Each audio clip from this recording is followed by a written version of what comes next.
We're going to call this meeting to order now.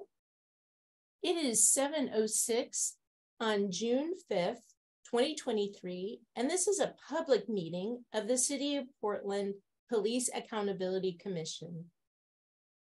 If the Spanish language interpreters, Lizette and Adriana, can please give the Spanish language interpretation now, that would be wonderful.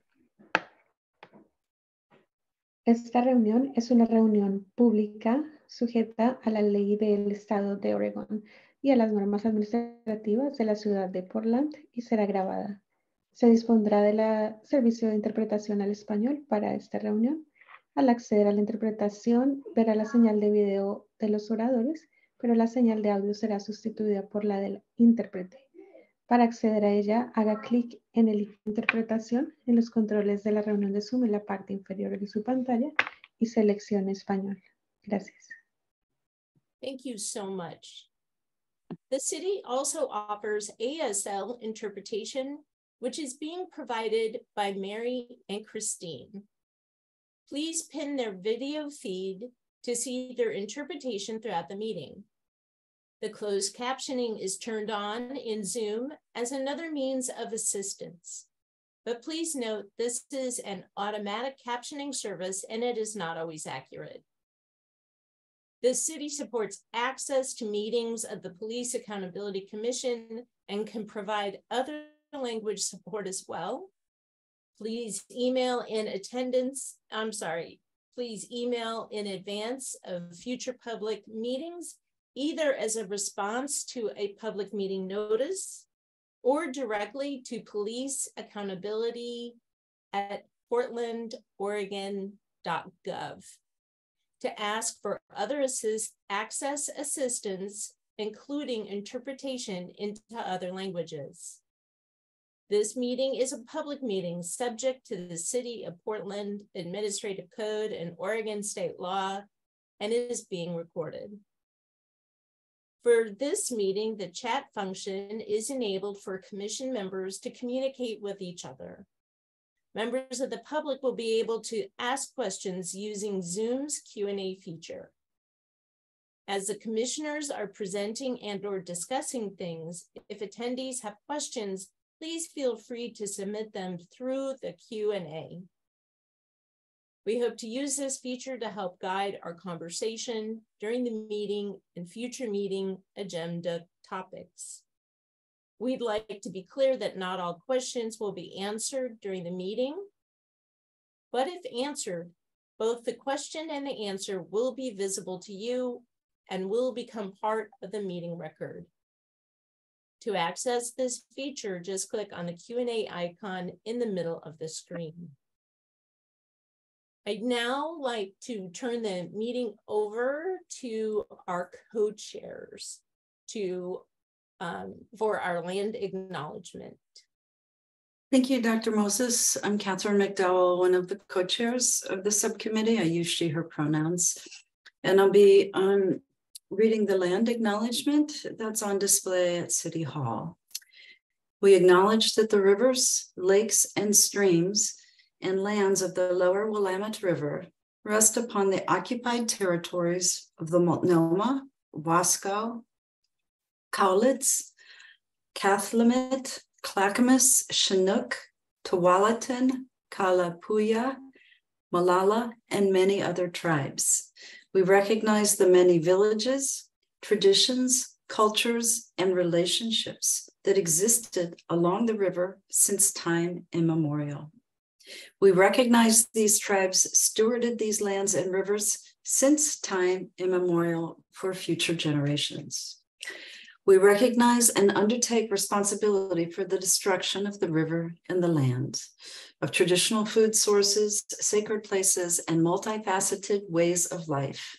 We acknowledge the economic and social values that enabled the harm to the river, including systemic racism, classism, and other systems of oppression that perpetuated harm against Black, Indigenous, and immigrant communities along the river. With this acknowledgement, we commit to honoring and learning from the past and working toward a more equitable and sustainable future for the lower Willamette River. We commit to seeking solutions that acknowledge the inequities of past socioeconomic policies and the harm done to people and our relationship to these lands and waters. Thank you. Thank you so much, Co-Chair. We're now going to go to our community agreements. I invite you to read through the three slides, and I will ask staff to advance.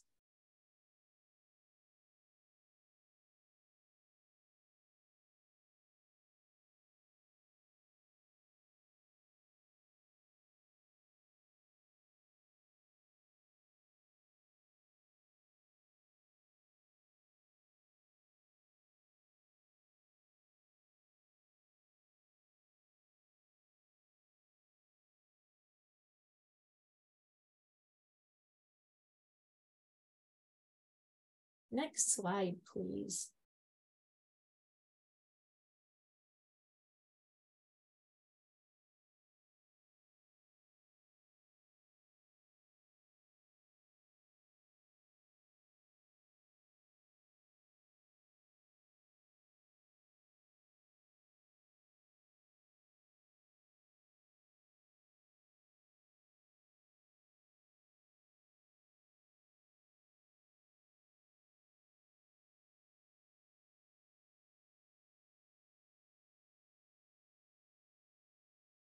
Next slide, please.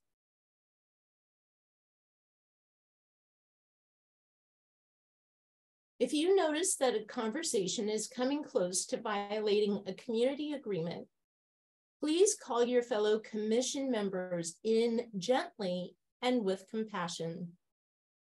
If you are called in, please take a moment to consider how you can best participate in the space while still respecting the community agreements and making space for everyone. Do we all commit to following the community agreements for today's meeting and to gently calling in colleagues and collaborators if needed? May I have a thumbs up or jazz hands? Thank you so very much. Now I would like to turn the meeting over to Co-Chair Faith to walk us through the PAC timeline, please.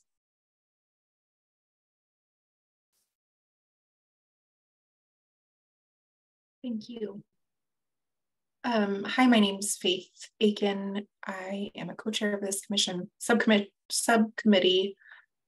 I'm being told I have low internet resources, so I'm going to turn my camera off and perhaps wave at me if my audio goes out. The Police Accountability Commission has split its work into 6 phases. It is now in our 5th phase of work, the transition plan and broader system. The commission will work until the end of August 2023 and will present our proposal to City Council for their consideration and approval after it finishes that meeting. Next slide, please. This slide shows the outcome documents for the transition plan and broader systems phase based on the agenda and scope approved by the commission. Now that the PAC has developed a rough draft of what the new system will look like, the PAC will in this phase develop a transition plan for how to get from here to there, an understanding of how the process of implementing the new system will change or interact with other police oversight systems and levels of government, and also will name the new oversight board and bureau. Next slide, please. This slide is the current project plan for the transition phase and broader system phase of the PAC's work. This slide is for members of the public to be able to understand how the commission gets from now through the end of the phase. Today's meeting falls into the green boxes with the purple border located in the middle portion of the screen. Following today, here are the upcoming meetings of the PAC. We'd like to highlight the subcommittee on broader systems is meeting tomorrow, Tuesday, June 6th. There's a PAC informational session to explain the draft of the new system and get feedback from the community on June 7th at St. John's Community Center. And then the next full commission meeting is Thursday, June 8th.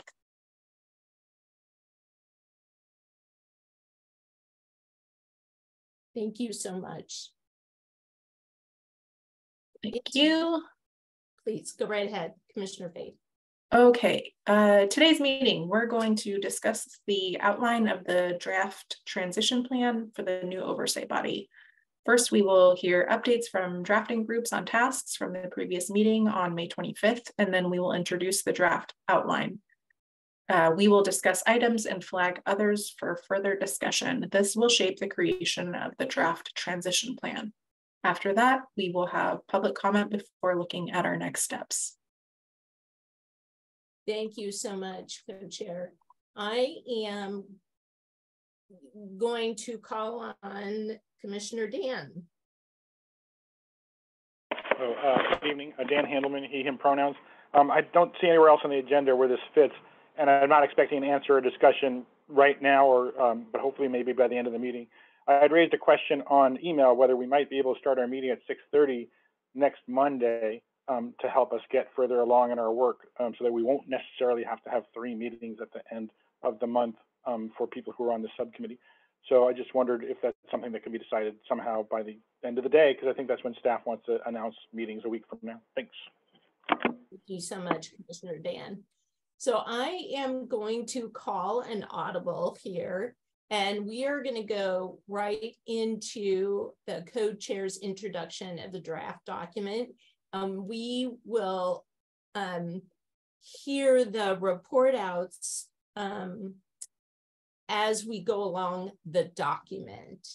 So we're gonna, here is the draft outline of the transition plan, and then we're gonna read through this document, and as those sections come up, then we'll have our subgroups present. Does that sound right, co-chairs?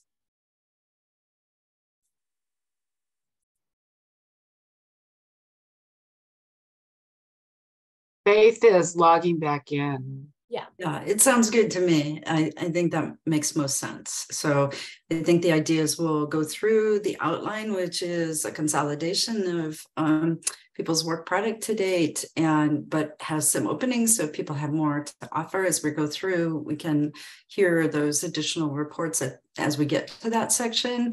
And then there are some general discussion questions at the end of the document. So our idea is we'll go through what we have so far. People can add in if they have any additional information that they've developed in the last week that's not reflected in the outline. And then at the very end, we'll have some, well, actually, I think we're going to try to, now that I'm thinking of it, we're actually going to try to the extent we can, the questions at the end, try to add them into the discussion at the appropriate time. But if we miss something, we'll hit that at the end. But that's our goal, is to try to do a pass through the outline. And I think we won't maybe resolve everything tonight. If there are issues that we can't come to agreement on, we'll flag them for future discussion. But I think the idea is to try to start working this document so that the next Monday, we're really in a fairly final form of the transition plan. Does that make sense to everybody? Okay. So I think we're ready to go. We sent this outline out to folks. I think Faith circulated it out on Friday. So it is, it's messy because it still has red lines and all that, but I think it's, we should still be able to follow it.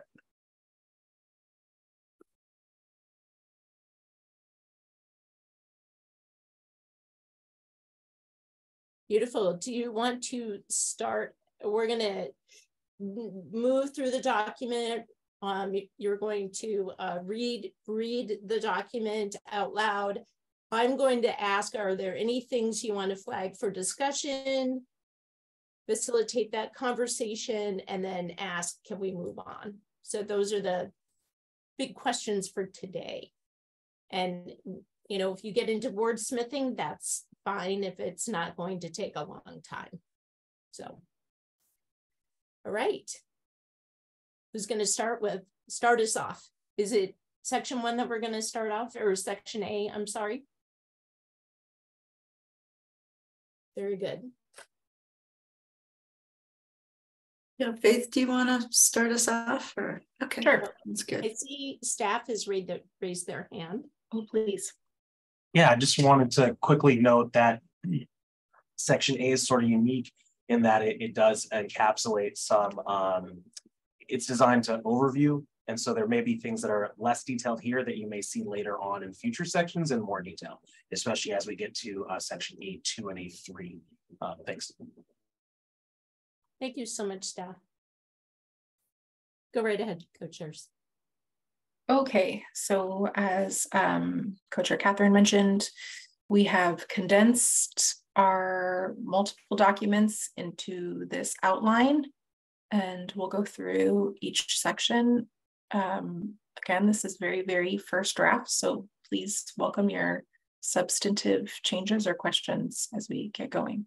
So the first section is the overview of the timeline, and we're starting with A1, the council approval process, which should be from in September 2023 through estimated June 2024. So A1A, PAC presents work to council. A1A1, council proposes settlement agreement amendments allowing for implementation of oversight board, that's 60 days. 2, the US DOJ and US court review of council proposed agreements to settlement agreement, estimating that could take 6 to 7 months. And 3, council approves final text of settlement agreement amendments and votes on PAC recommendation code changes, 21 days. So this is pre sort of where we get into the bulk of our work. Can't see everybody. Are there any questions? Commissioner Dan. All right, well, so I'm a Mr. Footnote guy. I like to leave trails of how we got some of our information so that people know. Numbers 1 and sub numbers 1 and 3 both are from the settlement agreement, and I think that's important for us to note. And then subsection 2 is just a guess on our part, and so that brings me to the header of this section where it says estimated June 2024. It is entirely possible that the DOJ could approve these amendments and we could end up in court as early as January of 2024. So I don't know how to express that, but I don't want anybody to feel like we're pushing the timeline longer than it needs to be. So I just want to note that the June 2024 date could be earlier. Thanks. Thank you, Commissioner Dan. Anyone else?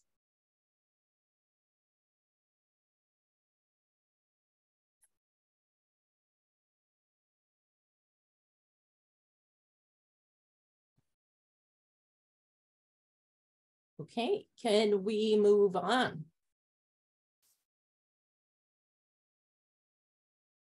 Okay, great. Let's go ahead. I think it will be good for us to,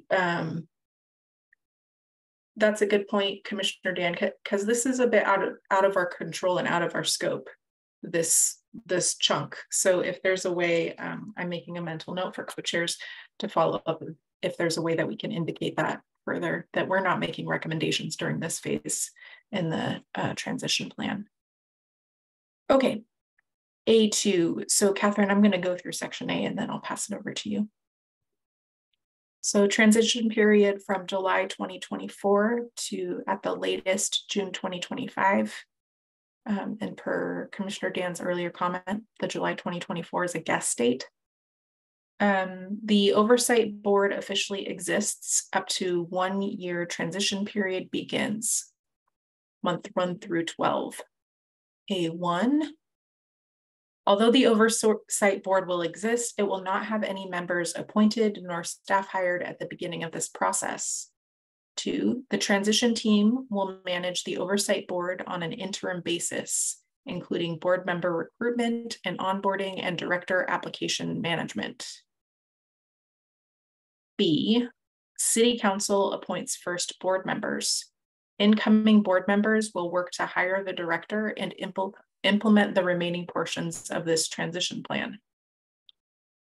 C, Oversight Board hires first director. The incoming director will work to implement the remaining portion of this transition plan. D, Director hires other staff, prioritizing intake and investigators. And E, Oversight Board drafts foundational board documents, including bylaws and other necessary documents. Thank you so much, Co-Chair. Are there any questions, observations, thoughts about this section?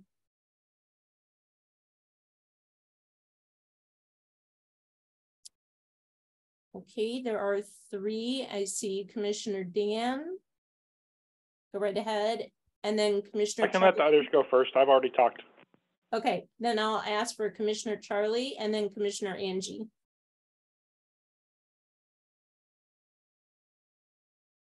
Okay, so I'm not sure if this is where I want to speak about this, but I want to bring it up now just in case. I did go through this entire thing earlier, but I kind of lost track. I know that last time I was in a meeting in regards to this, I thought it was really important that we should hand off the values and goals somewhere in the beginning to give the oversight new board an idea of the new plan that should be embodied in this, even if they don't use it, you know, word for word, but to, so I'm not sure where to put that. But before we get too far into it, I wanted to bring that up. I see that staff are putting a note at E, Oversight Board drafts foundational board documents, including bylaws and other necessary documents, and the values could be there. And does that mean though that they will be reviewing what we came up with, that this should embody? You can make it that way, yep. Staff?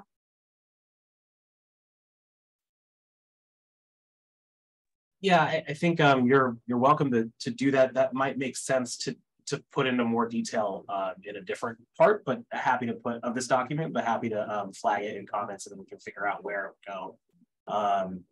But yeah, I think the handover of information definitely makes sense for this document.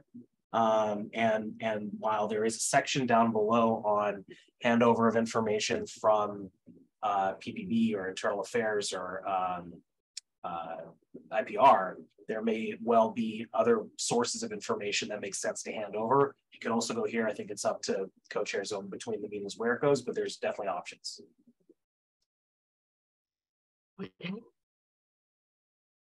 Thank you so much, Commissioner Charlie. Commissioner Angie. Sorry, thank you.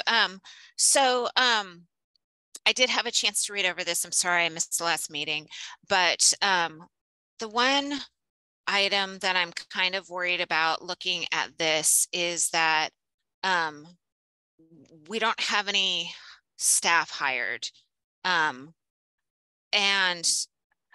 I know that we want this to be volunteer run, as we are volunteer run, but knowing how these things kind of work from before, from working in the system for a while, not this exact system, but in government, I worry that we okay, there's a transition team, and maybe I'm missing something with the transition team, but I know that, you know, the transition team, if that's all volunteers, I'm worried that there isn't a point person, or maybe I did see at when I was reading further along that there would be a project manager or something like that along with the transition team, but I just want to call that out because things can get really squirrely really quickly, and I just I'm really worried about that. I really want this to succeed, and we need to have a plan, and we need to have somebody executing that plan and the whole team on board with that plan, I feel like. Anyway, that's my comment. Thank you. Thank you, Commissioner Angie. Co-Chair Catherine. Yeah, I just want to jump in and respond and say that I agree with that. And when we get to the next section, or maybe the following section that deals with transition team, it does contemplate that there would be staff that would assist the transition, and particularly shepherding the appointment process of the new members, and supporting the board's efforts in terms of recruiting a new director. So I think we agree, and I think that in our previous discussions about maybe phasing in the members, there seemed to be consensus that we wanted to really start with the full board. And I think we concluded that that could only be done if we had staff support. So as we read down, I think you'll see the recommendation that the transition team be staffed with city employees. Thank you so much, Co-Chair. Commissioner Dan. Well, on a related note, one of my two suggestions, or one of my three suggestions, was to add in a sub 2 instead of the transition team, because we don't know what that is at this point when you're reading the document. Maybe a transition team, parentheses, see section B, close parentheses, will manage the oversight board. So then that way there's an explanation of what that transition team means. Okay, so let staff catch up with that. Okay, so then this is going to try to probably melt everybody's brains as well as mine. Oversight board officially exists.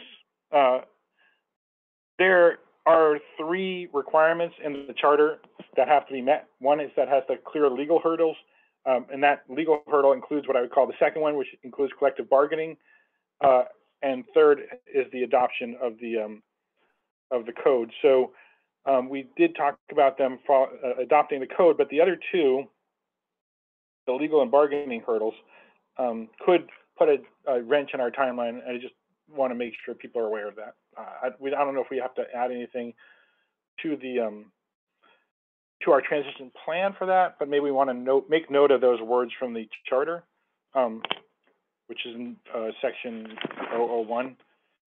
And then my last comment kind of goes along with Commissioner Michelle Wesley's, where in the thing where it says the Oversight Board drafts foundational documents. I had also recommended perhaps that we should pass on to them some initial bylaws they can use, maybe based on ours, that would help them make decisions right from the get-go instead of them spending time deciding how to make decisions. So maybe we can add that to section E. Thank you, Commissioner Dan. Any other comments in this section? Can we move on? Beautiful. We're going to move on to B, to A3. Okay, well, I'll read. Oh, I guess if we're still on A, Faith, do you want to finish up A then? Sure. Okay, A3, sunset of existing system, July 2025 through December 2025. A, 1-year transition period ends. New complaints no longer go to IPR. IPR wraps up remaining complaints, assuming 180 days maximum overlap period. B, 1-year transition period ends. Oversight board starts taking on new complaints. C, CRC question mark.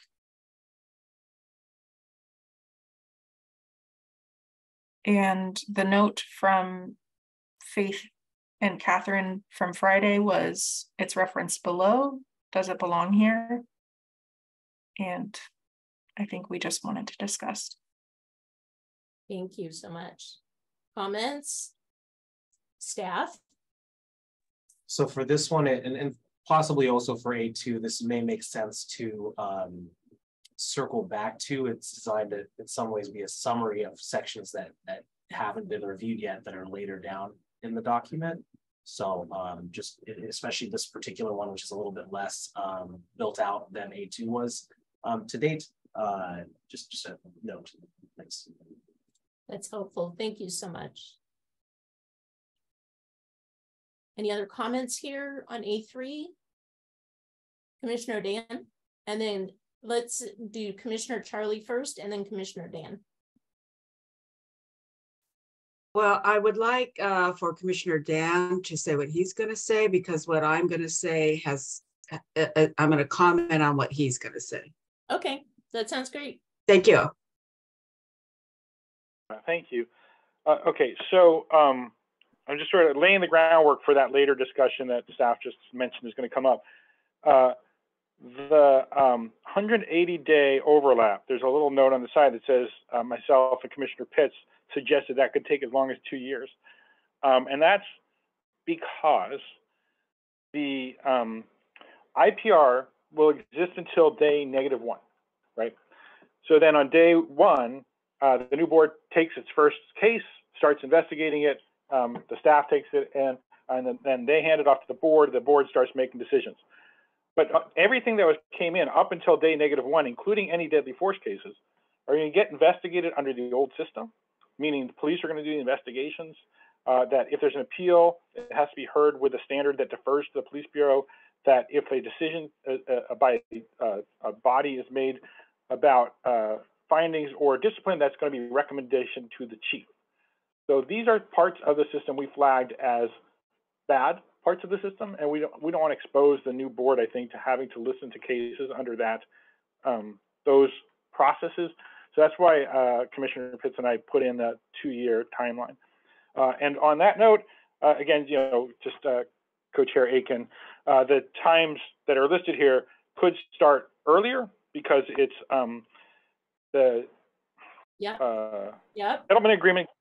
settlement agreement gives up to a year, or it says that the IPR will stop taking cases within a year, and then you know, so then and the end date, as I just discussed, might be as long as 2 years after that. Okay, thanks.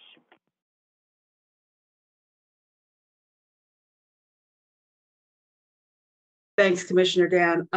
So when you explained this to me, my concern was that the chief is going to be making some decisions even after this new oversight is in place. So, you know, again, being the voice of the community, that won't go over well. And I just think that, you know, we can't give up our values for the sake of moving on. And those values are, you know, community-centered, a system which is created and involves with the input of community and which empowers community. And, you know, knowing that the chief is still potentially going to make some decisions, policing police is very concerning, but there's also so many other things in our values and goals that come in conflict with that. Portlanders' satisfaction with the new system is higher than the current one. And that's because this is supposed to be all community centered, right? And an oversight system that will change systemically racist policies and practices in policing and trauma informed. So I just want you all to think about that when we have to address this and how we're going to address this. Thank you. Thank you so much, Commissioner Charlie. I don't know why I got muted all of a sudden. Commissioner Monica. Yeah, I just wanted to say that I would also be really concerned about how that would affect the credibility of the new board system if the old system is still in transition and functioning, which we know is already a system that doesn't have the trust of the community. I think starting a new system in this way is going to like chip away at that. And what we want is a transition that actually makes a huge change quickly so that the community can trust it. Thank you so much, Commissioner Monica. I'm going to go to staff. Yeah, this is a really complicated one. And I think there may be some details that might benefit from a legal opinion on it, both with relation to the idea that there will probably need to be a jurisdictional handover date in terms of a complaint filed on, as Commissioner Dan put it, day -1 will go to IPR, and on day 1 would go to the new oversight board, and what happens to those in the pipeline. And then separately, if there is a transition other than that, then it has two possible things about would the new oversight board, would it be imposing two different sets of processes, standards of review and things like that. These are things to think about, and they're a little complex. And then there's also other detailed questions like, does a jurisdiction handover mean the date the complaint is filed versus the date the alleged misconduct occurred?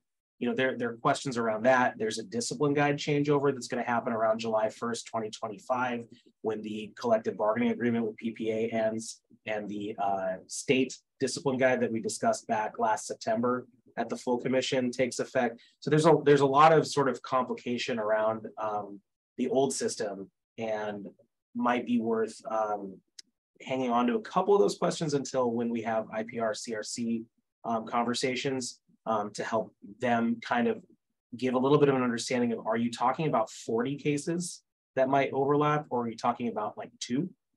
And I think that might give a slightly different, that might affect your decision making, it might not. So yeah, thank you. Thank you, staff. Commissioner Charlie. So I guess this is more of a question.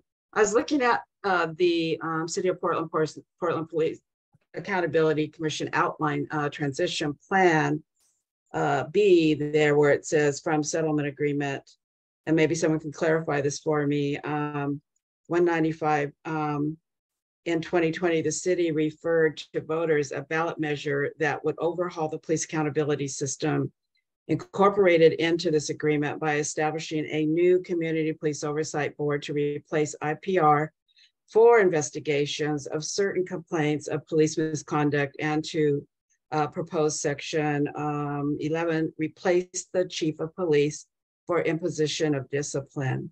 Does that come into play here? Doesn't that say that then that can't happen? Or am I interpreting that wrong? Staff? I'm happy to defer and go after Commissioner Dan. Commissioner Dan. Okay, very good. Thank you. You're right ahead. Thank you, Dr. Moses. So my point that I was going to make about this, the Police Association contract changed the discipline guide last year, but my understanding is that any case that was investigated or initiated investigation before that got changed still has the discipline guide, the old discipline guide, applied to it. So I'm guessing that the Police Association and their supporters would like to see that any case that was introduced through the IPR system has to be finished through the IPR system, because otherwise it's not fair to their members. So that's why I feel like, on the flip side, to be fair to the new board, any case that entered the old system finishes in the old system, and any case that enters the new system finishes in the new system. That's basically what I was getting at with my very long explanation before. Thanks. Thank you, Commissioner Dan. Co-Chair Catherine. Well, I'm just going to suggest that we maybe hold the rest of the discussion on this issue until we get to the IPR transition section of this document, which gets into this in a little more detail. I mean, this is helpful, I think, for framing the discussion, but I think we'll have an opportunity to discuss it further as we move down the outline. That's a great idea. I'm going to call on staff and then we'll continue on. Yeah, happy to do that. Just wanted to note that the working assumption that we've been operating on is the same as what Commissioner Dan said with relation to the old system, and that currently PRBs are often starting out by saying which discipline guide are we using for this case based on when the what date the complaint relates to. I'm not certain off the top of my head whether that's based off the date of the complaint versus the date of the action that is alleged misconduct, the alleged action that's misconduct, but there is some sort of date-based application of two different systems in PRBs right now, as far as I'm aware. So yeah, thank you. Beautiful, thank you so much. All right, so let's go ahead and go into section B, transition team and budget access.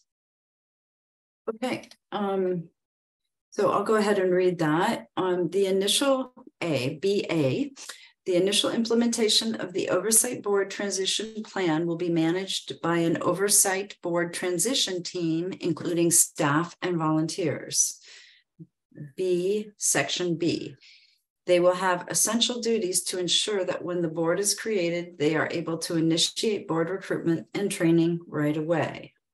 Subsection C. The transition team shall coordinate City Council appointment of the initial 33 Oversight Board members so that appointments may be made promptly upon creation of the Oversight Board at the start of the 12-month transition period. The transition team may also assist as necessary in initial Oversight Board staff and member training and initial organizational tasks. Subsection D.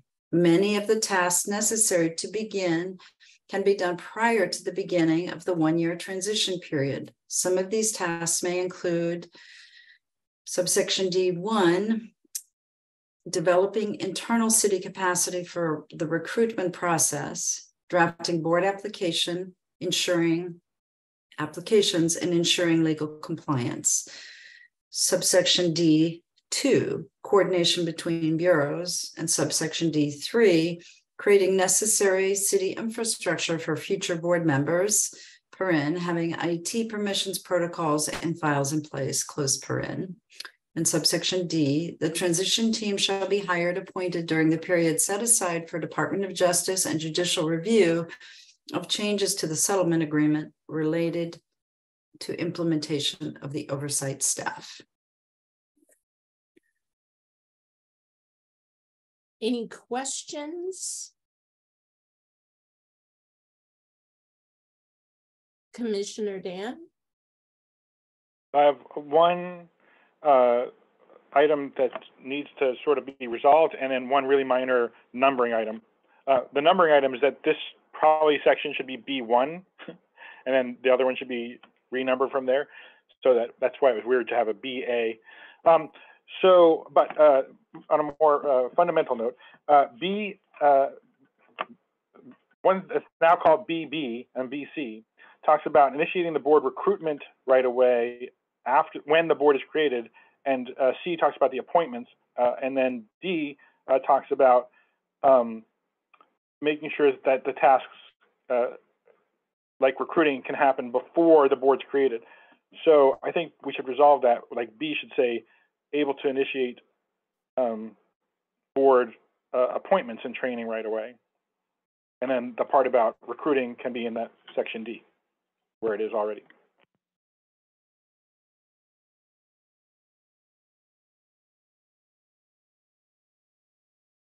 Any other thoughts?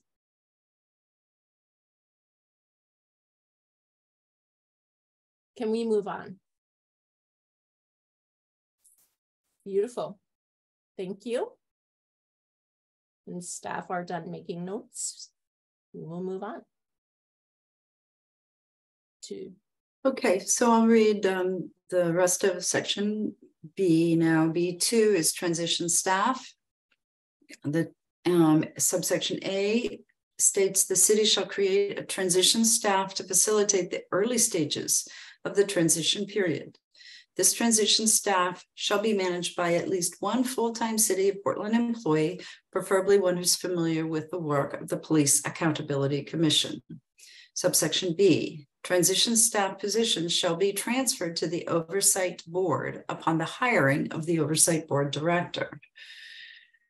And then I'll just finish up with the transition volunteers, which is section B3. Subsection A states the city shall also create a group of transition volunteers consisting of up to 12 former members of the PAC and CRC who are not interested in being on the new board.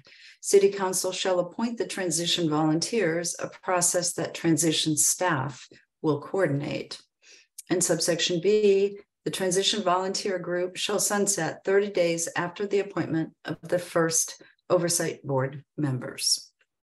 Thank you so much. Commissioner Angie. Thank you. I want to walk through this because I'm worried. I want to make sure that this is staffed appropriately. And so we're talking about having a transition staff, a city work, somebody that is that works for the city, and that will be assisting the transition staff with which are volunteers, consisting of up to 12 former volunteers. But I mean, former PAC and CRC who are 12 volunteers. And so during this transition time, can somebody address like what we're thinking exactly what that staff is going to be doing, and if we might need more than one staff? Because I really am worried about the success of this, everything happening efficiently enough.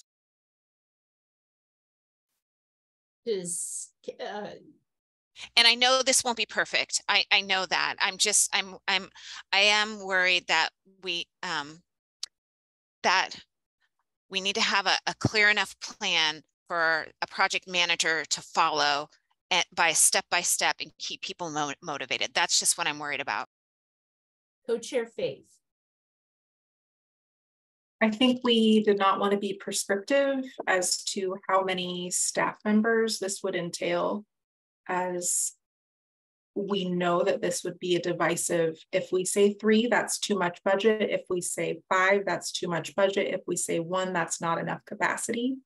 So I think that we have left this vague. Catherine and I edited this section to say the staff shall be managed by at least 1 full-time employee, staff positions, plural, because honestly, I think if it was up to us, we'd say 6 staff or 5 staff, but really this is going to be a political position in which, where do we get the budget to pay the staff to work on this transition team? So I hear you, Angie, and I agree.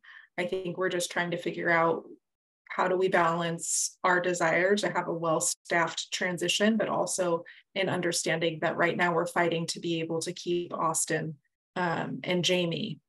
So if others have suggestions of ways in which we can write this, or have suggestions on specifically how many staff we are requesting, I think Catherine and I were under the assumptions that it would be at least 1. Thank you, Co-Chair Faith. Commissioner Tim, and then Commissioner Monica. Thank you. Yeah, I think later in the document it says 3 staff because the manager is going to manage 2. And so the details are sort of sprinkled in there, but I think we should have better clarity. And I guess I feel like personally, the way to guarantee that what needs to happen staff-wise will happen is that we can have a substantive argument for why we need whatever we are asking for. So I would still love to know who, and I'd be happy to take on my own little, whatever it's called when we need to go off and talk to people, but I would love to talk to anybody that we could in HR, somewhere at the city, somewhere at Prosper Portland, somewhere that somebody has hired sort of this level of positions in a 6-month period before, just to sort of see like, what are we really in for? Because I feel like it's the board selection and the hiring, and we don't have any visibility to how many hours in a week it takes to hire anything. I think so. We're just sort of guessing, and if we could have some type of data to go back to then say we definitively need 2 FTE, then we could sort of make a better case. But I feel like we're just sort of really guessing here in ways that we're not guessing in other parts of it. Thank you, Commissioner Tim. Commissioner Monica. The part I was going to raise is that if we wait for these transition volunteers to be approved by the city council, that's going to be, I think, a little bit of a necessary delay. Sorry, you were a little garbled I there. mean, Commissioner Monica, you were yes, a little garbled there. So what was your last sentence? I'm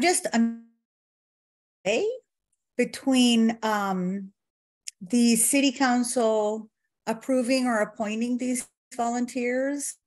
I'm worried that that's going to be a delay. The other thing I'm wondering is if we could make a case for using that's already been designated for the board and for its whole function as part of the police bureau to fund this transition and make sure it's well funded and well done.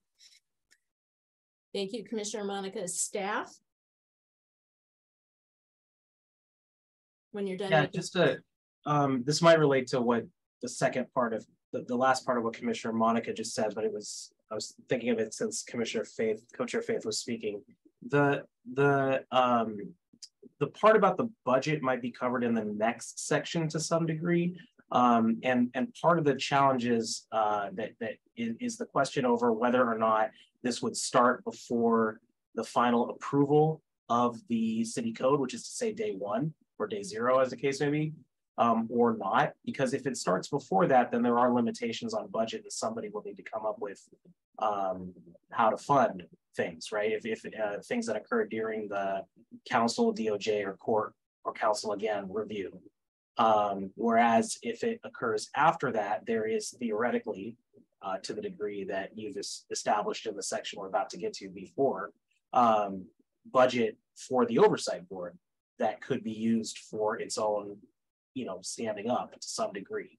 And there are questions around that coming up. I just wanted to flag that there's sort of 2 variables that maybe answering one would help answer the other to some degree. In the sense that when it happens might dictate how much money is available for it, or if you need the money available for it or don't, that might dictate when it can happen. Thank you so much, staff. Commissioner Dan, thanks for your patience. Thank you. Yeah, so at the last meeting, I raised the idea that this transition, the paid people who are helping with the transition could be consultants, and maybe I'm wrong, but it seems like consultants are easier to hire than staff people, but maybe I'm wrong. And then somebody asked the question, I think it was Co-Chair McDowell, who would manage that? And so in the interim, I thought about maybe the BHR folks would be the ones in charge of that, since they are in charge of all employees, and they're going to have to, make way for this new board writ broadly. And we've contemplated that in other documents. So that's my thought about the first part of transition of staff. The second, B2B says the positions will be transferred to the oversight board. I assume that means the funding for those positions and not the actual people, because it's completely up to the director who they're going to hire or not. So I just want clarification on that. And then with the volunteers, it sounded like the way it was read into the record that we're talking about a total of 12 volunteers who are former PAC members and CRC members. I think it's, given the reduced workload for CRC, it would not be a bad thing if current CRC members who don't want to be on the new board were part of that. So, I think consisting of up to 12 people, including former members of the PAC and current and former members of CRC, would be how I would suggest saying that. I just also, I like Commissioner Arce's concern about City Council doing the appointment of those people, but I don't know how else to make it happen in an official way. And then the last thing is that there's a question about whether sunsetting the volunteers 30 days after the new board gets appointed is going to be enough time for them to help get the new board members completely up to speed on things. So I wonder if we want to put in a little bit more time into that sunset clause? Thanks. Beautiful question. Thank you so much. Any other questions, concerns? All right, seeing none, I suggest that we take a break for 6 minutes and come back at 8:07. 8:07. Thank you so much. Thank you. We're going to come back into having this discussion. Great discussion so far. So staff, if you don't mind, putting up the document, that would be lovely. Thank you so very much. And we'll continue on. Budget access. Okay, I'll finish the sections B. So budget access, subsection A, to accomplish the timeline outlined in this document, several factors are reliant on having necessary budget available to staff the transition. In this section, the recommended funding for staffing is outlined, as well as potential delays in the timeline if funding is not available. The charter outlines that the budget is available on day one of the board, but there are pressing matters that would make the transition feasible if there is budget available prior to that date. Subsection B, the timeline outlined in the recommendations of this document assume that necessary budget and support will be in place to accomplish the transition. If funding is not in place, work cannot begin until day one, and the work outlined here would be significantly delayed. And these delays could place the city out of compliance with the charter and potentially the settlement agreement. Necessary budget and support includes, at a minimum, authorization for up to 3 staff positions, including the staff member designated to manage the team, funding for outreach, subsection little 2, funding for outreach, recruitment, technology, and transition staff of at least $500,000 of the Oversight Board's budget allocation for the transition fiscal year. Subsection C, remaining portions of the Oversight Board's budget allocation for the fiscal year or years in which board members are appointed and the director is hired would remain accessible to the board and director. Any questions or comments on this section, budget access? I'm going to go to Commissioner Monica and then staff. I have a feeling that 500,000 is just not going to cut it. If we have 3 paid positions and that includes benefits and all of those things, that's not going to leave a lot for anything else. You know, technology, outreach, recruitment, and all of that stuff is not going to be enough. Thank you so much, Commissioner Monica. Staff? Yeah, thanks. I just wanted to flag that there was a question raised by one of the drafting groups, which related to this, which is in the comment, and this entire section is in large part responding to that question in the document. So I'll leave that up here in the corner. Thanks. Thank you so much. Commissioner Dan. Yeah, well, so I guess that question asks who decides how the $12.3 million gets spent. And I think maybe what we need to do is come up with a name of the period between when the city council sends it to the DOJ and when the transition period that we're referring to begins. Like the pre-transition period is what I wrote in my notes. So I was a little confused about B sub 2 saying that the budget allocation was for the transition fiscal year, but I understand how that means the actual first year of the board when the transition is happening. So, but we are asking for that money to be made available during the pre-transition phase. I'm hoping that makes sense to everybody, and especially to the co-chairs who are working on this document. Thanks. Thank you so much, Commissioner Dan. And Commissioner Angie. Wait, I need to have some clarification from what Dan just said. He said we want the 500,000 available before the pre-transition period. Please, could you explain that just a little bit? I'm trying to get my head wrapped around this, Dan. Thank you. I'm sorry, Commissioner Thomas. Thank you. No, I just mean that for the pre-transition period, so that starting from the day the City Council votes to send the stuff to the DOJ, which is presumably the end of October, this money's made cut loose so that then the pre-transition work can happen. Although I did discuss the idea earlier that maybe that money should be made available earlier so that this staff could be hired, and then as soon as that vote happens, then this pre-transition work can happen. So now that you've asked me, I'm starting to think maybe the money should be available earlier. Thank you. Commissioner Angie, are you all set with that answer? I did want to make a little bit more comment about it, but thank you. I appreciate it. And I'm sorry, oh, there's my lower hand thing. Sorry. Yeah, thank you, Dan. And yes, I agree that the money should be available earlier. I'm really trying to sink into this. I read this earlier today, but I'm trying to really sink into it tonight and try to figure out like where our hurdles might be. I agree that we should have that money available beforehand. You did mention something about having consultants be easier to hire. They in my experience, hiring consultants with the city, it's a little bit easier. It's very expensive though. It's very, very expensive. So there is that. And I am, as I said before, I just want to reiterate that we want to make sure we have the right number of staff to be successful with this, because this is going to be hard.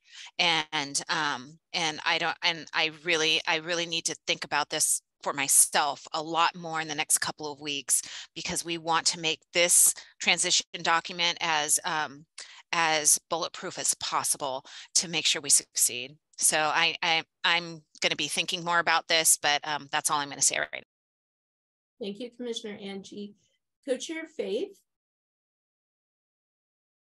Yeah, thanks. I think the naming of the prior to transition phase of pre-transition is helpful, and to clarify that everything that we have talked about in this section so far in this budget assumes pre-transition budget. So that's what the request in this section is explaining, is that as far as it is written right now, the 5% of police budget begins on day one when council approves the new board. We're saying in order for day one to even be ready to be day one, we need staff and outreach and recruitment to begin happening.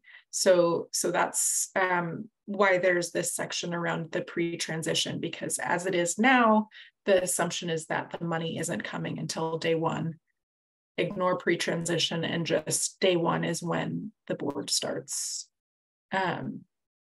So we're trying to outline, hey, all of the assumptions in this transition plan assume that we have money pre-day one. If not, move everything out further, because there is no money until day one. So board recruitment, a transition team, the beginning of the board then drafting a recruitment process for an executive director doesn't begin until officially day one. Thank you, Commissioner Faith. I'm going to go to staff, and then I'll go to Commissioner Ajay. Yeah, so this is not it might sound like a disagreement. It's not a disagreement. Just want to be clear up front with what Commissioner Faith just said. I did want to mention that there was a separate question which related to the board will receive money on day one, or will be allocated money because the charter says, but who is deciding how that money is spent? And that was raised, I believe, in the first meeting, as well as the second, or possibly by a drafting group between them. And so the other question, and maybe this is mooted if there is additional to that money allocated by council in the pre-transition phase, but the idea that in order to do the outreach necessary to recruit the members, that that they may benefit from having access to some of the board's budget. even though they're not the board yet. And so that question of can they, is there an entity that can access a portion of the 12 point whatever $million that is allocated on day one, between day one and when the director is hired? That's sort of a different question that may also be answerable, or may be mooted by the answer if there's sufficient funds available that's not necessary. So just wanted to flag that might have, there may be lack of clarity around which, prior to Co-Chair Faith's clarification a moment ago, there might have been lack of clarity around what where the 500K was designed to come from, because this does say from the Oversight Board's budget allocation for the transition fiscal year. So it may be worth clarifying that too. Thank you so much, staff. Commissioner Ajay. Maybe this is a really stupid question, but as far as thinking about when the transition period starts, is the city council setting that date? How do we know when the transition period starts? Because I know that they, the DOJ will be reviewing it as part of their settlement agreement, and then after that, council will be voting. So yeah, I guess my question is, I don't know if anyone can answer it. Is council setting that date, or if not, then yeah, how was that date determined as far as when the transition period begins?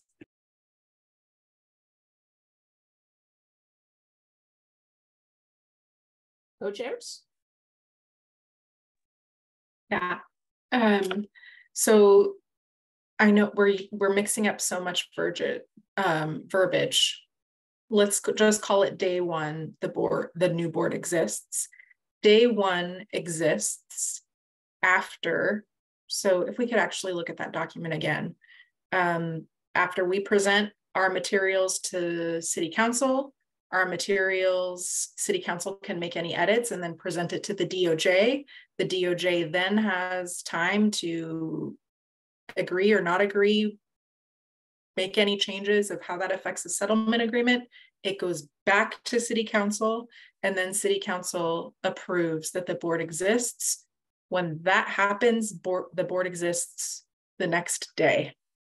So Commissioner Dan brought up earlier in our timeline, we've assumed that the DOJ, so the second step could take 5 to 7 months. The DOJ could take 1 month or a week, we don't know, or they could take 9 months. But so that's why the council approval process, this A1, is estimated. And then I think what we're all kind of confused about is this transition period is 12 months from day one. So after City Council says yes, day one happens, and then we have 12 months for then on day 366, then the new board begins being able to take complaints. So the board has 1 year and the Bureau to get ready for day 366. And so all of the conversation that we're having is, it's actually maybe helpful to talk about it in negative days, is how do we get ready for day one? What do we do on -60 so that on day one, the board is up as ready as can be to start recruitment? Hopefully that helps. Thank you so much. Commissioner Angie, and then Commissioner Tim. Thank you, Faith. That did help, actually. Thinking about things starting from where our goal is and working backwards always helps me, because it helps make everything into little bite size. And I know how much time we have to do each task.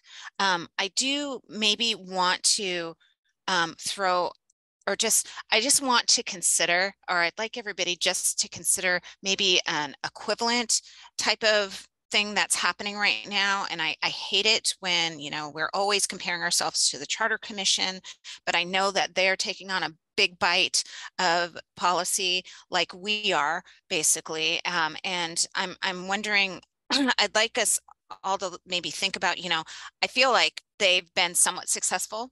I feel like we've been a little bit more successful because we're feeling, we are pushing through. I shouldn't say that out loud, actually, but I do feel like we've been very successful. But I also want to know, they are moving forward, and that we are with what the Charter Commission was tasked with doing. And I'm wondering what their transition period, which is right now, like what that looks like. Do they have 3 staff? Do they have 12 staff? Are they still using the commission members as volunteers? Like, I'd like to kind of maybe consider that, because I feel like they are somewhat successful. I mean, although it hasn't completely gone through yet, but you know, it was approved, but you know, we have until 2024 to see if it actually works the way that we want it to. But I don't know. I'm just worried, and I really like everybody putting so much thought into this plan. So thank you. Thank you so much, Commissioner Angie. Commissioner Tim. Thank you. Yeah, I would just like to briefly echo Commissioner Angie's. I think what I took from that is a real interest in learning what others maybe are doing well or having success with, or just how other things are working. And I would just still like to say how much I do think it would be great if we could try to get information from anybody else that has done any of the stuff that we're doing right now, to sort of see how other people in the city of Portland have had success doing some of this stuff or failures. But then also would just like to appreciate Co-Chair Faith's brief overview of the transition period and kind of what we're talking about. And I would like to say one quick thing that I would love to know as we're talking about budget, and maybe to get us back onto the budget, which I think we were on, is just would love to know what is guaranteed in terms of budget, or is there truly no budget that has to be given to the new oversight board until day one? Like, when does the budget kick in? And then if it is all allocated only on day one, then if we're trying to ask for money beforehand, then just knowing what we're actually trying to get ahead of time versus what is actually guaranteed for the organization would be helpful to me as we're talking about things. So thank you. Thank you, Commissioner Tim. Staff. Yeah, the short answer to Commissioner Tim's question is that is correct. There is no money allocated to this at all at present until it exists. And as soon as it exists, it gets, I would imagine they'll do a prorated share of 5% of that fiscal year's budget allocation for PPB. So if it starts on July 1st, then they would get the full fiscal year's. This is a guess, this is purely speculation, and whereas if it started on January 1st, because the fiscal year starts July 1st, they get half of the 5% of that fiscal year. But yeah, there's nothing allocated ahead of that. To Commissioner Tim's previous question about having folks come in, the 2 places that have made the quickest standing up or hiring of a of staff in the city that I'm aware of is the charter team itself, the charter implementation team, I should say, and then the community safety division. And so we've requested both of them to come in, along with Chief Administrative Officer Michael Jordan, who is in charge of, who oversees both the Community Safety Transition Director, which is under Office of Management and Finance, and the Charter Implementation Team, which is under, I think, the Strategic Projects and Operations Team or something like that is, I believe, the acronym. And then finally, to Commissioner Angie's question, I don't know the exact size of the staff, but I believe it's a double-digit number that's in the low double digits that's managing the charter implementation. They do have a slightly longer window for at least the portions related to government operations and salaries. And they have advisory groups that are advising on both of those 2 things. And then they have around the same amount of time, maybe a little less time than this process will have for the third part of what they're doing, which is the districting and getting the elections process ready to go. And there's this third advisory group on that too. So there's something called the GTAC, Government Transition Advisory Committee. There's an independent salary commission, independent districting commission, which are all advising on this process. And then there are, I don't want to say between 10 and 15 staff somewhere in there that are deciding. They may have other duties as well, but yeah. And hopefully back to Commissioner Tim's question, can get some more answers to that when those folks come in. Thank you. Thank you so much, staff. Any other questions? Oh, and to Commissioner Jay's question, it exists is day one, yes. And it exists when the code package is approved. Which is, as Commissioner Finn, Co-Chair Finn just said. Thank you so much. Can we move on? Very good. Thank you. C.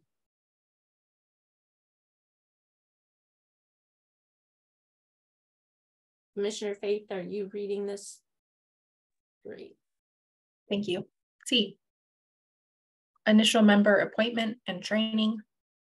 C1, member appointment. 1, applications for board membership will be available beginning in month 1 of the transition.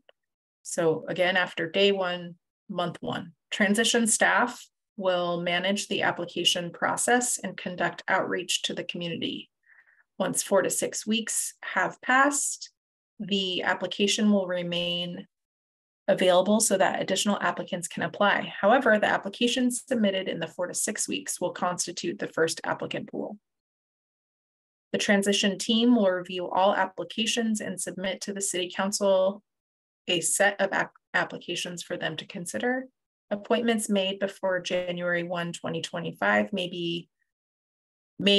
will be made by the full City Council, including the mayor and 4 commissioners. Appointments made after January 1, 2025 will be made by the vote of the 12 members of the City Council.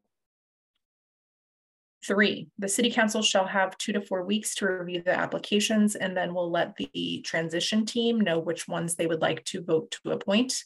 If there are not enough appointees in the first round, then the application will remain open, and transition team will continue to review applications and submit new batches to City Council every 2 weeks until the board is complete. All board members appointed in the first year will be appointed for terms lasting 2, 3, or 4 years, with the length of term beginning on the first day of month 13. Seats 1 through 11 will be a 2-year term, seats 12 through 22, a 3-year term, and seats 23 through 33, a 4-year term. Board applicants may select their preference of term length, and the transition team will do their best to accommodate first or second preference in the batch of applicants sent to City Council. Thank you so much. Is there anything anyone would like to flag for further discussion? Because we're going to move quickly through the rest of this document. Again, just things you want to flag. Commissioner Dan. All right, C1 sub 1, the applications being available in month 1 is going to slow down something we say later on about them getting appointed right away after the council vote. So I'd like to look at that. The amount of time being 4 to 6 weeks, if we're talking about the pre-transition phase, if it's 6 to 7 months, it could be longer. So that's something else to think about.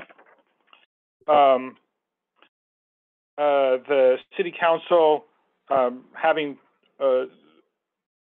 applicants come back to them every 2 weeks is kind of probably unlikely. It's certainly under this current City Council, that's hard to get on the council agenda. So I want to flag that. And then the last one, we had this very fine solution to not having people who are only there for the first year fall off before they get to hear their first case. So everybody's term will begin on the first day of council appointment, not the first day of month 13, right? Because then otherwise we have 3, 4, and 5-year terms. So that's another thing. And lastly, I know you're just looking forward to this. We need to address the alternates here because it comes up in the next section, but we haven't talked about appointing alternates. Thanks. Thank you. Next section. When staff have the ability to finish making notes. Okay, C2. C2, initial member training. Angie, do you want me to pause? Can I just ask one question? Can we start the recruitment process before day 1? Are we allowed to, or does it have to be after?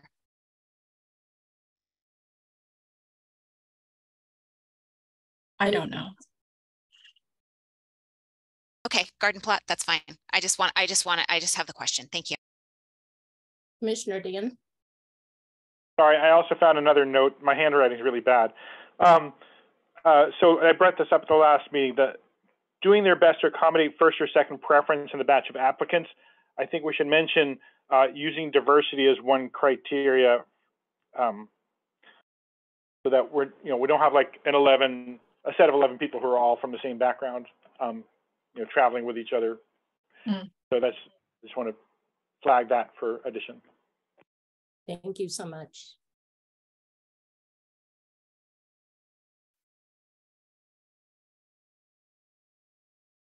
Okay, C2. C2A, the goal is to prepare the board members to function as a city body, hold hearings / appeals, impose discipline as appropriate, and recommend policies. After council appointment, members and alternates shall go through training.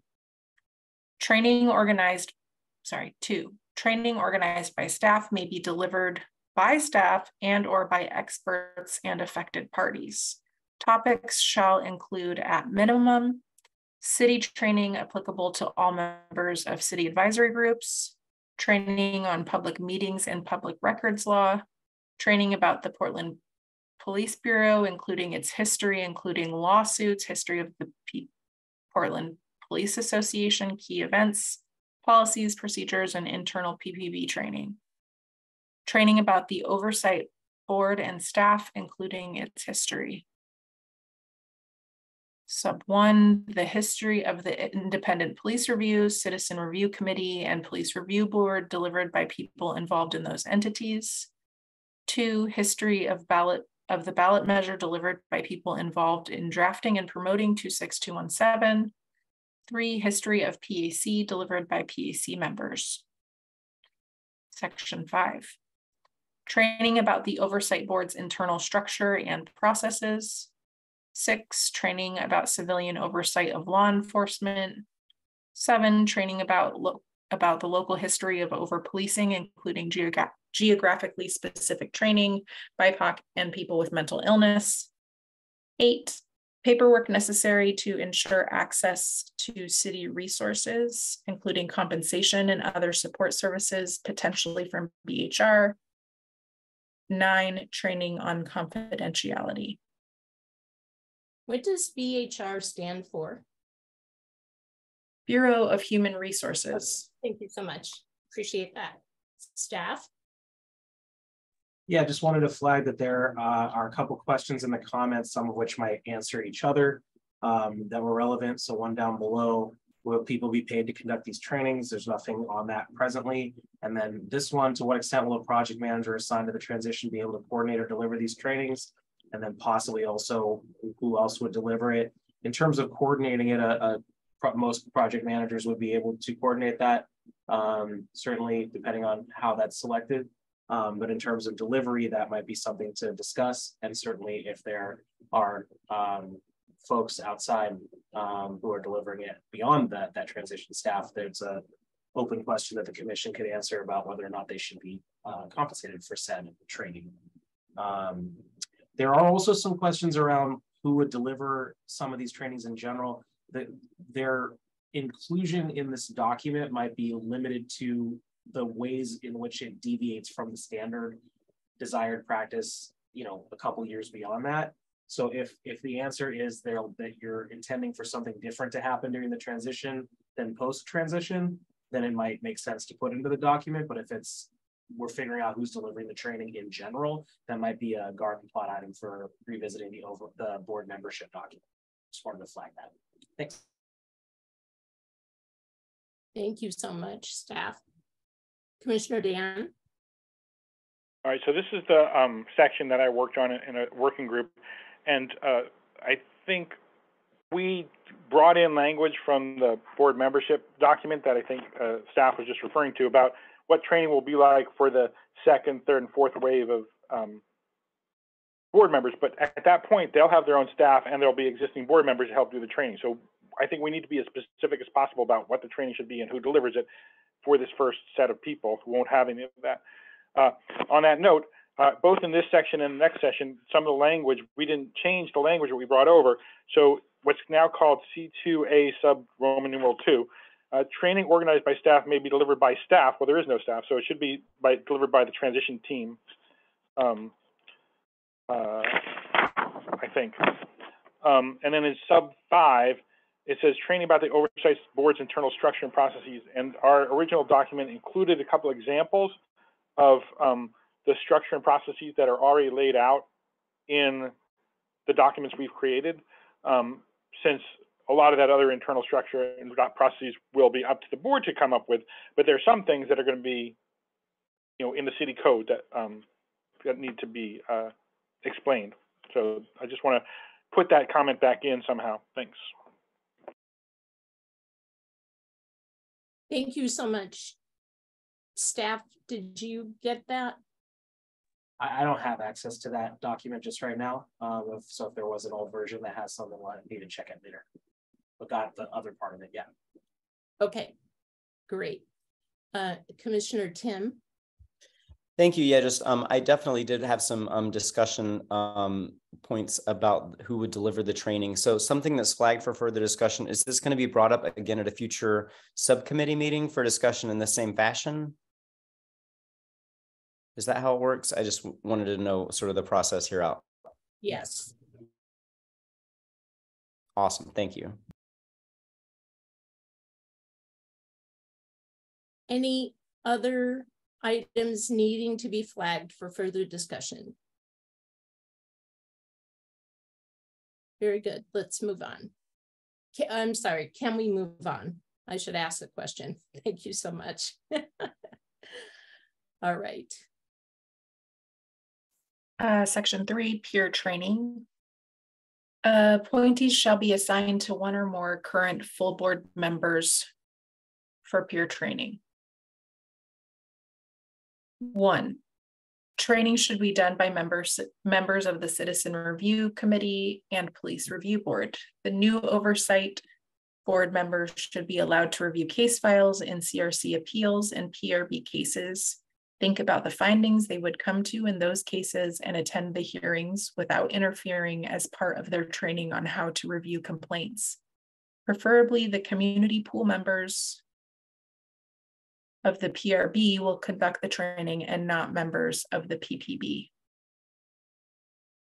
The Oversight Board shall establish a list of responsibilities and topics to be covered during peer training, such as how to review a case file, the meaning of the findings, how the discipline guide works, procedural issues for hearings. Thank you. Are there any issues to be flagged? Co-Chair Catherine. So I think we put in a flag that this needs discussion because it seemed like this was really more appropriate for the board membership document and not for the transition document, which is really just addressing the training of the initial board, and this idea that appointees should be assigned to one or more current full board members for peer training. That's a fine concept in our board membership document, but here we don't have current full board members. Everybody is new. So I guess just in reading through this, some of this didn't make sense to us. So that's what the flag for discussion is. Thank you. Thank you so much. Commissioner Dan. Right, thanks, Co-Chair McDowell. So that's what I was referring to when I said there are pieces that we just copied and pasted from board membership into our thing. So the draft document that we came up with in our working group, there were parts that were in yellow. That was all the parts we were trying to answer the questions. And the parts that weren't in yellow were just literally copied and pasted from the board membership. So again, we didn't know about the transition team or whatever because there was a new concept that hadn't existed yet. So I think appointees shall be assigned to one or more current transition team volunteers for peer training. I think that's what we mean there. And then this whole training by the members of the Citizen Review Committee and Police Review Board, that only needs to happen for the first set of members, because after that, they will have people on the board that can teach them how to review cases and what the findings are and all these other things. So I think it's important to keep this in this document, that particular thing was the answer to how do you train the first batch of people when there are no existing members. Thanks. Thank you, Commissioner Dan. Any further questions to be flagged here? Can we move on? Thank you. Section D. Okay, so I'll take that. Initial step hiring and training, D1, director hiring, subsection A, hiring of initial staff. Subsection 1, as soon as the board has a quorum, the search for a director will commence. Transition staff will post the job and conduct community outreach so the community is aware of the position. Once transition staff has sufficient qualified applicants, they will share these applications with the board. The board will conduct interviews and select the director. D2, priority staff during the transition period. Once the director is hired, they will work with initial staff, including transition staff members, to recruit the staff for the oversight entity. And then subsection A, the director will prioritize the hiring of intake staff and investigators. The final section in subsection in section D is staff training. A, director training would be handled by the transition team, and subsection B, after the director is hired, they take over all training responsibilities as per oversight staff. Thank you so much. Are there any sections to be flagged in this area? In section D. Commissioner Dan. Well, in D1A, I think I sent in a document with some comments in between the first draft and the PDF draft that came out, I think. Anyway, so one of them was that we had envisioned community members being part of the selection of the director in the staff oversight staff document, and so that should be reminded about here because that's going to happen during the transition. I just don't want to get lost because we have these two different documents. And also some of the other staff members, we specifically said the board members themselves should help select those. We had carved out a couple of, like the attorney, for instance, so I don't want to lose that either. And then for the staff training in D3A, transition team, and I think the board, but the board itself is going to help oversee the director, so they should be part of that training as well. Thank you. Commissioner Charlie? I believe I had a conversation earlier that when going through this, that there should be a job description in there somewhere. Thank you. Any other staff? Yeah, the job description, just to clarify, Commissioner Charlie, are you saying that we should put the job description or something about that into this document, or task someone with developing it? Because it's already, yeah, if you can clarify. Can you hear me? Yes. I would like to get some input from Commissioner Dan on that. Commissioner Dan? Yeah, actually, I had actually also put in it, but forgot to write it on my piece of paper, that section D0, or renumbering it, the very first thing in this section should probably be about job description. And I had earlier proposed that either we, the PAC, or the transition team, I guess, could develop a interim director job description that would be handed off to the board members that they could then finalize and post, and that way they don't have to spend months and months developing it once they get started. So that would be my proposal, put in a preliminary section about the job description that involves the pre-transition phase and the board. Thank you so much. So staff. Yeah, just to kind of where I was leading with the previous comment was that if it was about having information about the job itself, that is probably something that wouldn't deviate in the sense that the first director's job description wouldn't necessarily be different from the second's. And so therefore it would be part of oversight staff. The part about the conversation around who would develop it and all of that would be something that is mentioned above to some degree in the transition team part. And so it might circle back there. But the other thing is it's hard to build a job description around a position that does not have, that will be defined in code, but isn't defined yet. And this is one of the challenges around the pre-transition phase, is that there are parameters that won't be known until the code package is adopted, which is day one by definition. So just wanted to flag that, but happy to add in anything, of course, that makes sense anywhere. Just wanted to flag that the job description might have to change if the code that underlies it changes for the director, which would be defined in code. Thank you so much, staff. Sorry about that. Commissioner. Oh, I'm sorry. I'm so sorry. One other thing, there is a question just flagged over here about the timeline, and that's partially addressed in D2, and that was from lower down. Thanks. Great. Wonderful. Commissioner Angie. Thank you. I'll try to be quick. I need to read that timeline. How much time do we need for hiring staff? Okay. I want to be quick, and I just want to flag this for future going back. Hiring people in the city takes a long time, and hiring a director takes a really, really long time. And I know that we have to keep this vague right here because we're going to be putting it into code later. So I appreciate the, the vagueness right here, but I just want to point out that this could take a long time, and we and I don't know how to note that. So thank you. Thank you so much. Anything else we need to flag here? Can we move on?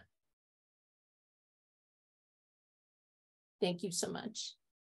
So I want to ask staff, how much more of the document do we have to go? There's just E and F, and E is currently empty, and it just goes till here. So there's okay. A little less than a page. So co-chairs, is it all right if we go a little long this evening? If we need to. I think it would be helpful if we could just finish the document so that we could then do a revision and get it out to everybody.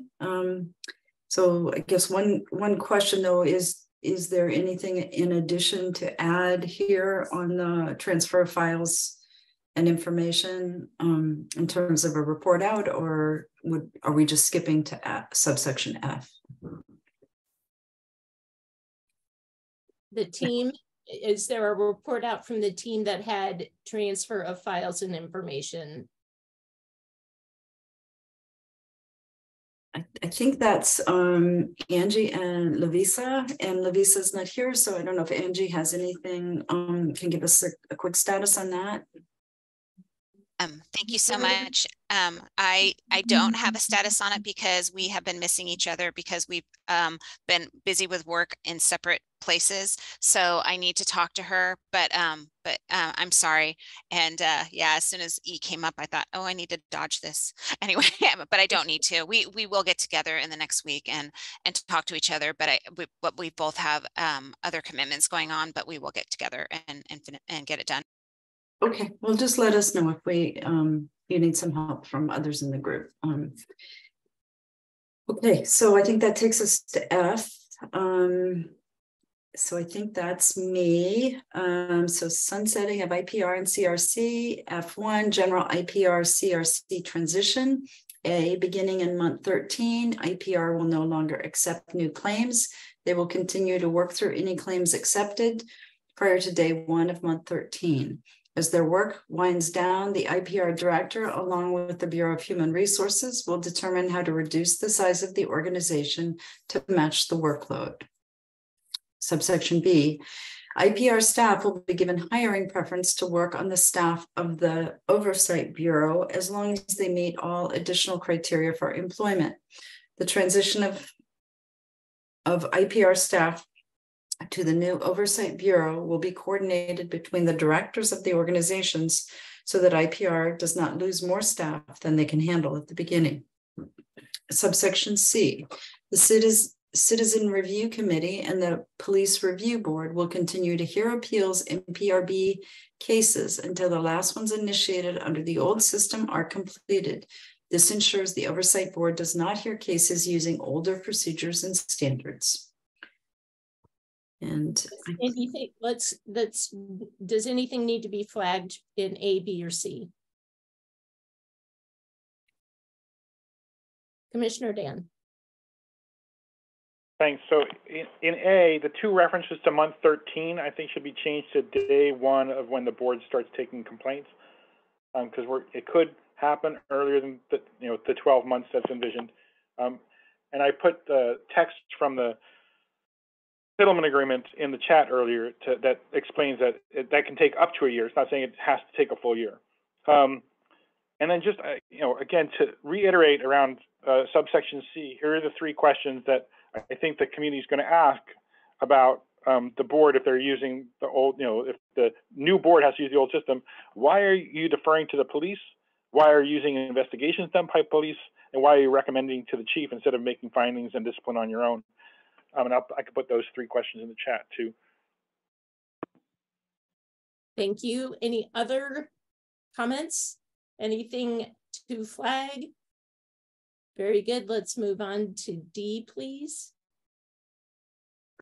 okay, D, CRC members who wish to apply to be on the Oversight Board should announce their intention once the application process is open.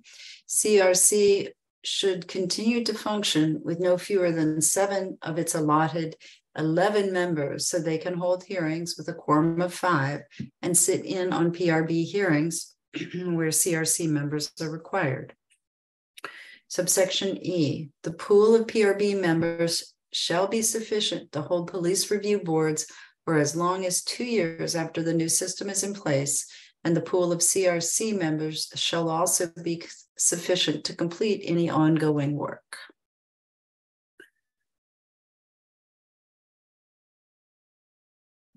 Very good. Yes, Commissioner Dan. Well, so I did some research and found out when the terms are ending. This is later on in the research section of this document. When the terms of the CRC members and the PRB members were to or are supposed to in the future end. And according to what I read, there actually are no police review board members right now. They all expired in 2022 or early this year. I was hoping to connect with the IPR director to ask that question. I just want to see if that's okay with co-chairs if I reach out to the IPR director to get that information. I'm going to ask staff to go ahead, and then co-chairs can answer Dan's question. They're definitely something that could be an advanced question for them when they come in too, because they're hopefully coming in next week. But we're trying to finalize the scheduling of that process. Just wanted to flag. I think the answer to the sort of maybe implied or inferred, I'll say inferred question there might also be in the earlier in the document where it talks about the community pool. There's currently a community pool there for which community members can volunteer and then be chosen for a specific PRB is part of that, and they can explain more as to how. That's secondhand information from them right now. Thank you so much, staff. All right. Commissioner Dan. Right. So just a little, well, I'd like to find out more about who's doing this now, but there's a staff note on this item that says, should say somebody should ensure that these members are there, and IPR is in charge of nominating the community PRB members and the members of the Citizen Review Committee. So I think that if we want to put language in there, that it should say IPR. Thank you so much. Any other things to be flagged? All right.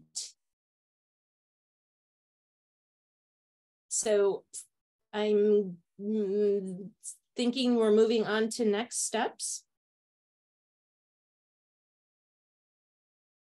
Yes, we will be moving on to next steps.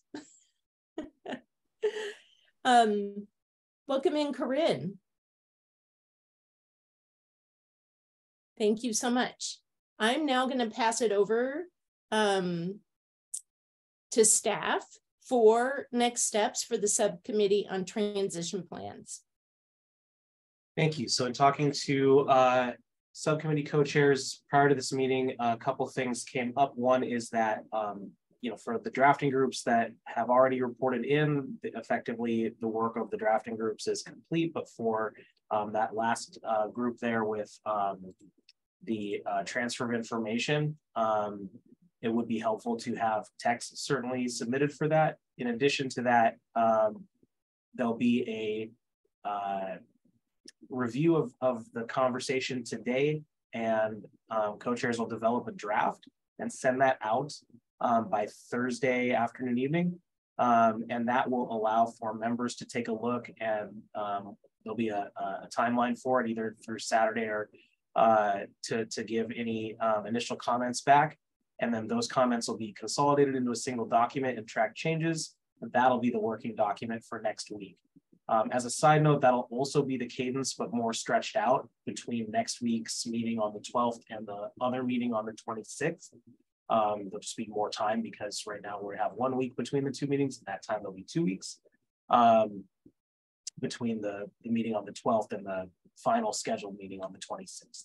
So long story short, if you are a member of the subcommittee that isn't on the drafting group, you'll hear back with there'll be a draft on Thursday, have a little over 2 days to submit any proposed changes. Those will get repackaged and sent back out about 2 days in advance of the meeting on Monday. If you are on the drafting group, it would be helpful to have text by Thursday so that that can be included in the draft for the section on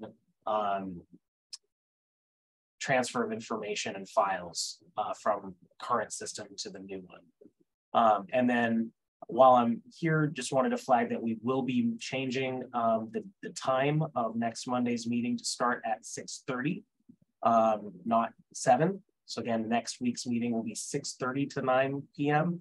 and that'll be reflected in everything within about a half hour after this meeting ends.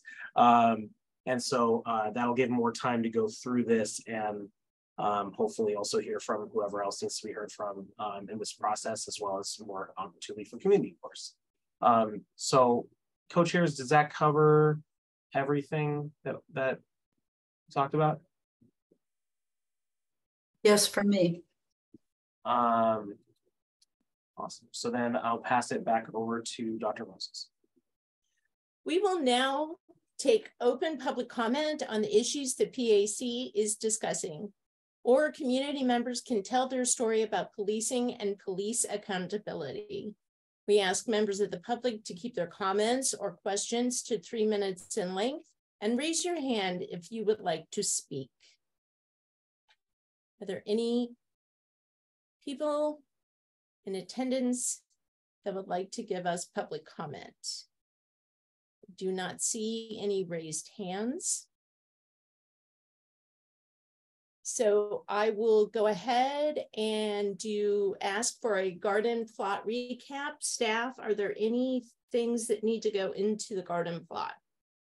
There are a couple of things that are flagged down in the research section that were questions that also might relate to the note about the job description that are effectively not transitional, but rather things that would exist beyond the transition period and would instead be phase 6 revisitation of either board membership or oversight staff, mostly board membership, but nothing that was discussed in detail today. Thank you. Very good, thank you. Chairs, are there any garden plots items? Nothing for me. Nothing for me. Thank you so much. All right, and I don't have any, and welcoming Corinne. So, as a reminder, you can submit advanced public comment to the Police Accountability Commission via web form, voicemail, or postal mail. And I would like to thank all of you, the members who attended today's meeting, for your contributions. And I want to thank our interpreters for being here today. And finally, thank you to the members of the community for attending and contributing your thoughts and questions. If you're not already signed up for email updates, please also sign up to receive updates from the PAC. The next meeting of the full commission is scheduled for next Thursday, June 8th. The next meeting of this subcommittee is next Monday, June 12th. So it is now 9:02 p.m. and this meeting is adjourned. Thank you so very much. Thanks, everyone.